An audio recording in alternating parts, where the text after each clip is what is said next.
Hi friends. ഞാൻ ഇന്ന് നമ്മൾ കേരളത്തിലെ ഒരു 6 മെഡിക്കൽ കോളേജ് അവിടെ ലാസ്റ്റ് ഇയർ ഏത് റാങ്കുകാർക്ക് അഡ്മിഷൻ കിട്ടിയെന്നുള്ളത് നമുക്ക് നോക്കാം ഇന്ന്. ഇതനുസരിച്ച് നമുക്ക് ഈ വർഷത്തേക്കും ഏത് റാങ്ക് വരെയും കിട്ടാൻ സാധ്യതയുണ്ട്, അതിനെക്കുറിച്ചുള്ള ഒരു ഐഡിയ നമുക്ക് കിട്ടും.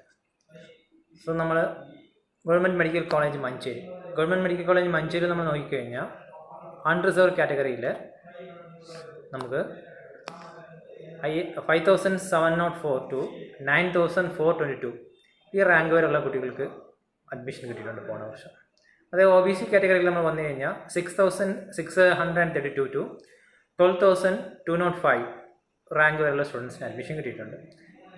ഇതേ നമ്മൾ എക്കണോമിക്കലി വീക്ക് സെക്ഷനിൽ നോക്കിക്കഴിഞ്ഞാൽ 15,025 to 22,927 റാങ്ക് വരെയുള്ള സ്റ്റുഡൻസിന് അഡ്മിഷൻ കിട്ടിയിട്ടുണ്ട്. നമ്മൾ SC കാറ്റഗറിയിൽ വന്നു കഴിഞ്ഞാൽ 78,814 റാങ്ക് ഇന്ന് 1,18,146 റാങ്ക് വരെയുള്ള സ്റ്റുഡൻസിന് അഡ്മിഷൻ കിട്ടിയിട്ടുണ്ട്. ST കാറ്റഗറിയിൽ നോക്കിക്കഴിഞ്ഞാൽ 1,21,291 to 1,44,250 ഈ റാങ്ക് വരെയുള്ള സ്റ്റുഡൻസിന് അഡ്മിഷൻ കിട്ടിയിട്ടുണ്ട്. ഇത് വെച്ച് നമുക്ക് എന്താണ് ഉപയോഗം എന്ന് വെച്ച് കഴിഞ്ഞാൽ നമുക്കൊരു ഐഡിയ കിട്ടും, നമുക്ക് ഏതാണ് അടുത്തുള്ള കോളേജ്, ഏത് കോളേജ്, ഏത് ഡിസ്റ്റൻസ് ഉണ്ട്. അപ്പോൾ ഏതിൽ നമുക്ക് സെലക്ട് ചെയ്യാം, ഇതൊരു ഐഡിയ നമുക്ക് കിട്ടാൻ സാധ്യതയുണ്ട്. മാർക്ക് വന്നിട്ട് വേരി ആവും ഈ വർഷം. നമ്മൾ അടുത്ത് ESIC കൊല്ലം മെഡിക്കൽ കോളേജിൽ നോക്കിക്കഴിഞ്ഞാൽ അൺറിസർവ് കാറ്റഗറിയിൽ 7,504 റാങ്കിൽ നിന്ന് 10,484 റാങ്ക് വരെയുള്ള സ്റ്റുഡൻസിന് അഡ്മിഷൻ കിട്ടിയിട്ടുണ്ട്. ഇതേ നമ്മൾ OBC കാറ്റഗറി നോക്കിക്കഴിഞ്ഞാൽ ESIC കൊല്ലത്തിൽ 8,452 to 23,647 റാങ്ക് വരെയുള്ള സ്റ്റുഡൻസിന് അഡ്മിഷൻ കിട്ടിയിട്ടുണ്ട്. നമ്മൾ EWS കാറ്റഗറിയിൽ നോക്കിക്കഴിഞ്ഞാൽ 15,311 to 24,938 റാങ്ക് വരെയുള്ള സ്റ്റുഡൻസിന് അഡ്മിഷൻ കിട്ടിയിട്ടുണ്ട് ലാസ്റ്റ്. നമ്മൾ SC കാറ്റഗറിയിൽ നോക്കിക്കഴിഞ്ഞാൽ 78,119 to 1,28,139 റാങ്ക് വരെയുള്ള സ്റ്റുഡൻസിന് കിട്ടിയിട്ടുണ്ട്. ഇതേ നമ്മൾ SD കാറ്റഗറിയിൽ നോക്കിക്കഴിഞ്ഞാൽ 1,21,427 to 1,45,991 വരെയുള്ള സ്റ്റുഡൻസിനും കിട്ടിയിട്ടുണ്ട്. ഇത് നമ്മൾ ജനറൽ മെഡിക്കൽ കോളേജ് കോണിയിൽ നോക്കിക്കഴിഞ്ഞാൽ 8,339 to 13,162 റാങ്ക് വരെയുള്ള സ്റ്റുഡൻസിന് അൺറിസർവ് കാറ്റഗറി കിട്ടിയിട്ടുണ്ട്.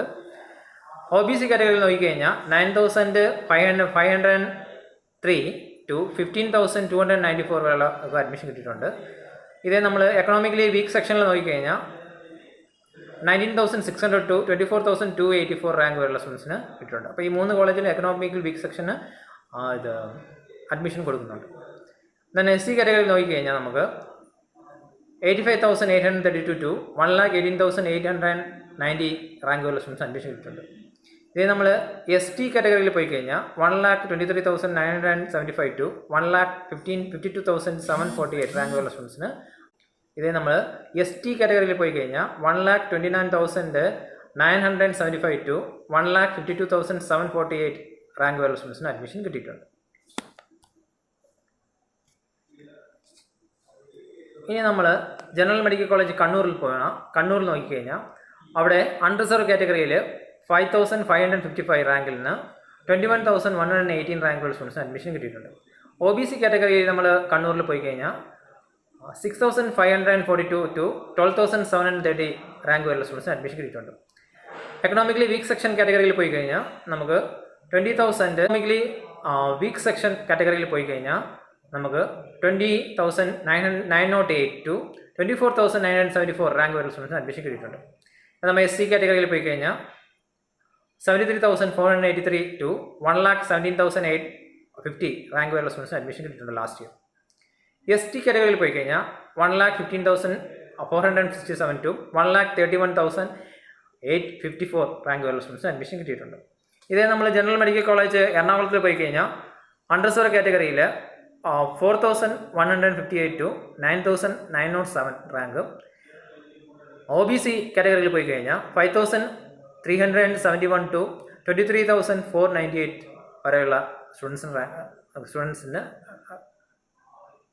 അതായത് നമ്മൾ OBC കാറ്റഗറിയിൽ പോയി കഴിഞ്ഞാൽ ജനറൽ മെഡിക്കൽ കോളേജ് എറണാകുളത്ത് പോയി കഴിഞ്ഞാൽ 5,371 ടു 23,498 വരെയുള്ള സ്റ്റുഡൻസിന് അഡ്മിഷൻ കിട്ടിയിട്ടുണ്ട്.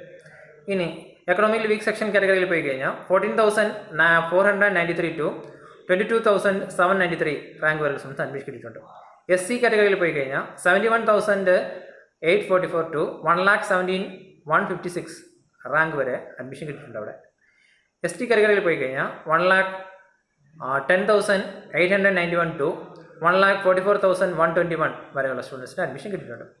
ജനറൽ മെഡിക്കൽ കോളേജ് ഇടുക്കിയിൽ പോയി കഴിഞ്ഞാൽ നമുക്ക് 7,928 ടു 23,587 വരെയുള്ള ജനറൽ കാറ്റഗറി സ്റ്റുഡൻസിന് അഡ്മിഷൻ കിട്ടിയിട്ടുണ്ട്. OBC നോക്കിക്കഴിഞ്ഞാൽ 9,106 ടു 15,564 റാങ്ക് വരെ സ്റ്റുഡൻസിന് അഡ്മിഷൻ കിട്ടിയിട്ടുണ്ട്. ഇതേ നമ്മൾ എക്കണോമിക്കൽ വീക്ക് സെക്ഷൻ കാറ്റഗറിയിൽ പോയി കഴിഞ്ഞാൽ 17,805 ടു 23,413 റാങ്ക് വരെ സ്റ്റുഡൻസിന് അഡ്മിഷൻ കിട്ടിയിട്ടുണ്ട്. SC കാറ്റഗറിയിൽ പോയി കഴിഞ്ഞാൽ 83,223 ടു 1,20,907 റാങ്ക് വരെ സ്റ്റുഡൻസിന് അഡ്മിഷൻ കിട്ടിയിട്ടുണ്ട്.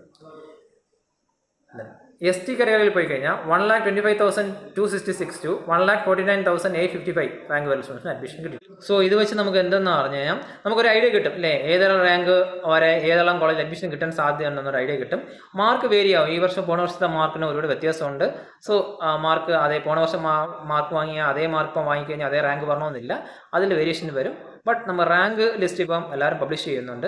അപ്പോൾ അത് വെച്ച് നമുക്ക് ഇത് അനലൈസ് ചെയ്യാൻ പറ്റും. നമുക്ക് സ്റ്റേറ്റ് കോട്ടയിൽ പോകാൻ പറ്റുമോ, ഇല്ല നമുക്ക് ആൾ ഇന്ത്യ കോട്ടയിൽ ട്രൈ ചെയ്യണോ, ആ ഡീറ്റെയിൽസ് നമുക്ക് ഒരു പ്ലാൻ ചെയ്യാൻ ഇത് ഉപകാരപ്പെടുമെന്ന് ഞാൻ വിചാരിക്കുന്നു. Okay, thank you.